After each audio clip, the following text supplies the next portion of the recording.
Good morning बच्चों। आज हम लोग जानेंगे क्लास 10th का एक बहुत ही महत्वपूर्ण क्वेश्चन जो कई बार एग्जाम में पूछा जा चुका है। क्वेश्चन है, अवतल दर्पण में सिद्ध करें F इक्वल टू R/2 होता है।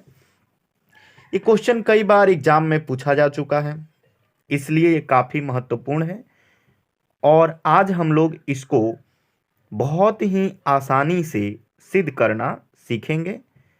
अगर आप पूरी वीडियो को देखते हैं तो आसानी से अवतल दर्पण में F इक्वल टू R/2 सिद्ध कर पाएंगे। तो इसलिए वीडियो को अंत तक आप जरूर देखें। शुरू करते हैं वीडियो को। तो जैसा कि आपको क्वेश्चन पता है कि अवतल दर्पण में सिद्ध करना है F इक्वल टू R/2, तो इसके लिए हम क्या करते हैं ना, सबसे पहले हम एक चित्र ड्रॉ करेंगे जैसे कि आपको दिख रहा है। यहाँ पर हम एक दर्पण बनाएंगे, अवतल दर्पण। आपको पता है अवतल दर्पण किसे कहते हैं? जिसका अवतल मतलब जिसका परावर्तक तल धंसा हुआ हो। तो देखिए यहाँ पर परावर्तक तल इसका धंसा हुआ है, इसलिए इसका नाम अवतल है। तो हमने इसको लिख रखा है यहाँ पर, पढ़िए इसको, बेहद आसानी से आपको पता चल जाएगा। यहाँ पर दर्पण जो है M और N है, तो हमने लिखा है माना कि MN एक अवतल दर्पण है।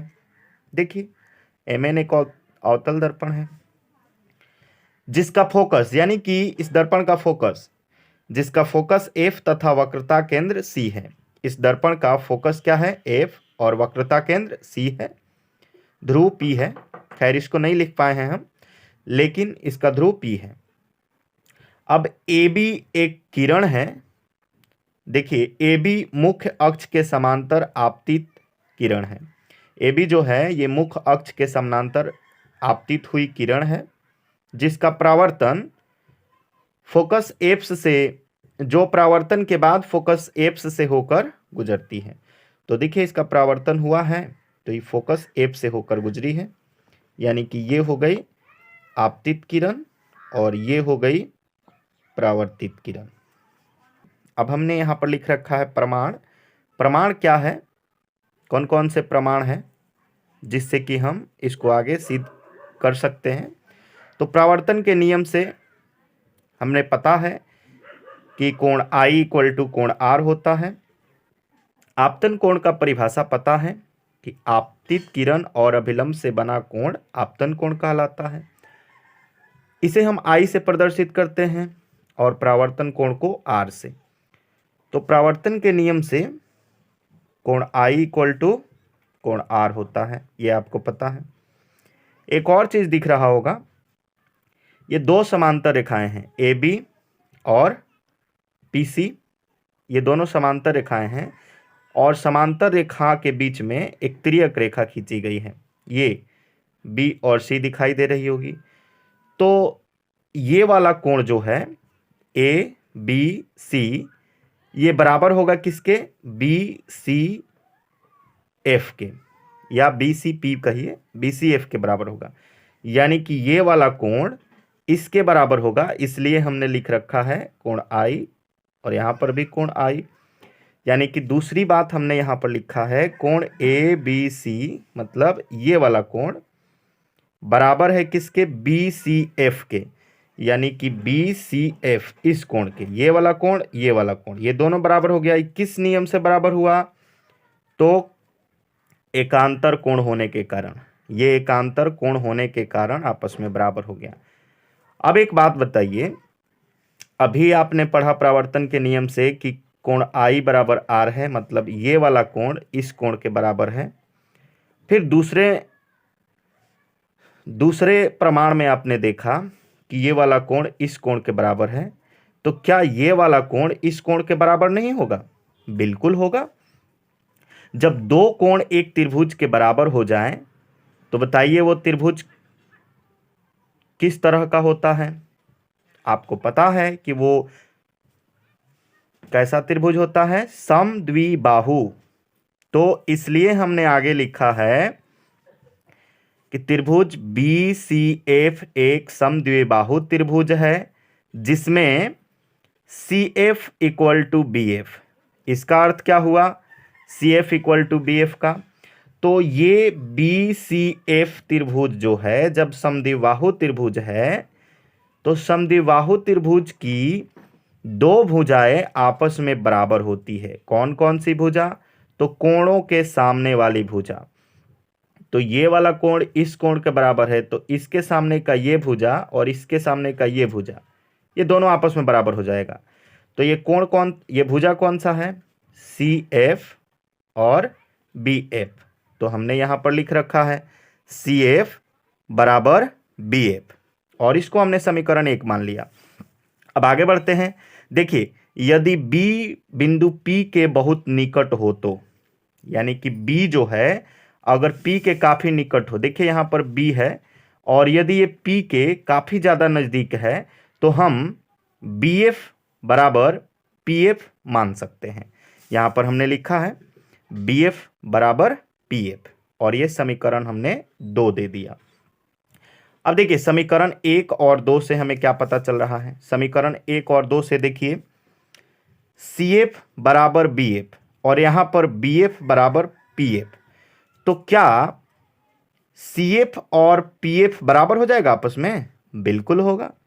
देखिए यहां पर मान लीजिए कि y बराबर है, इसको C से हम मान ले रहे हैं कार के, यहां पर y बराबर है P से प्लेन के, तो क्या कार और प्लेन आपस में बराबर नहीं हो जाएगा? बिल्कुल होगा।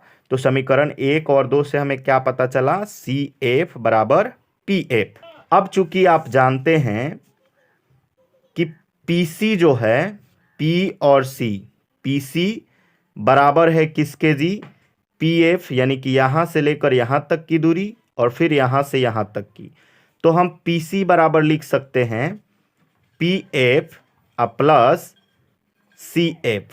देखिए यह चीज हम लिख रहे हैं PC बराबर PF प्लस CF, PC बराबर CF प्लस PF, ये हमने लिख दिया। अब आप देखिए यहां पर कि CF PF के बराबर है, तो हम CF के जगह पर भी PF नहीं रख सकते हैं जी? बिल्कुल रख सकते हैं। तो अब हम लिख सकते हैं PC बराबर CF के जगह पर देखिए हम PF ला दिए। काहे कि यहां पर लिखे भी हैं चूंकि CF बराबर PF, तो हमने CF के जगह पर लिख दिया PF प्लस PF, तो है ये है। अब इससे क्या हुआ? तो इससे हुआ ये कि PF बराबर 2PF हो गया, एक PF और एक PF, 2 PF हो गया। अब देखिए आगे हमने क्या करा? आगे हम PC बराबर R तथा PF बराबर F का मान समीकरण 3 में रख देते हैं। मतलब ये समीकरण हमने 3 माना है और इसमें हमने PC बराबर R रख दिया और PF बराबर F रख दिया। तो इससे क्या होगा? PC बराबर हमने रख दिया R बराबर PF बराबर 2PF बराबर, तो PF बराबर हम F रखेंगे तो 2 ऐसे ही रहेगा, PF के जगह पर F आ गया। तो हमें क्या प्राप्त हो गया? R equal to 2PF। अब ऐसे ही देखिए आगे, अगर हम इसको चेंज करना चाहें, बिल्कुल आसानी से हम इसको चेंज कर सकते हैं। मतलब इस साइड वाला, राइट साइड वाला वैल्यू जो है लेफ्ट साइड में और लेफ्ट वाले को राइट साइड में हम ला दे रहे हैं। आप यहां पर ध्यान रखिए हमने पक्षांतर नहीं किया है जिससे चिन्ह बदले, हमने बस इसको उठाकर उल्टा कर दिया है। मतलब 2PF आगे आ गया और R पीछे चला गया। अब हमें सिद्ध करना था चूंकि F बराबर R/2, इसलिए हमने ऐसा किया। तो अब हो गया 2F बराबर R। तो बताइए F बराबर क्या होगा? F बराबर R/2। और इस तरीके से हमें जो साबित करना था वो साबित हो गया। तो इस तरीके से आप आसानी से F इक्वल टू R/2 साबित कर सकते हैं, या फिर R बराबर 2F या फिर 2F बराबर R, किसी भी चीज को आप साबित कर सकते हैं। इन तीनों को अगर साबित करने के लिए आपसे कहा जाए तो आप आसानी से अब साबित कर सकते हैं। वीडियो अच्छा लगा हो तो लाइक कीजिए, हमारे चैनल को सब्सक्राइब कीजिए और अपने दोस्तों में शेयर जरूर कीजिए। ऐसे ढेर सारे वीडियो हमारे चैनल पर आपको मिल जाएंगे जो आपके लिए बेहद कारगर होंगे। अगली वीडियो में हम एक नए सूत्र को सिद्ध करेंगे। तब तक के लिए नमस्कार, जय हिंद, जय भारत।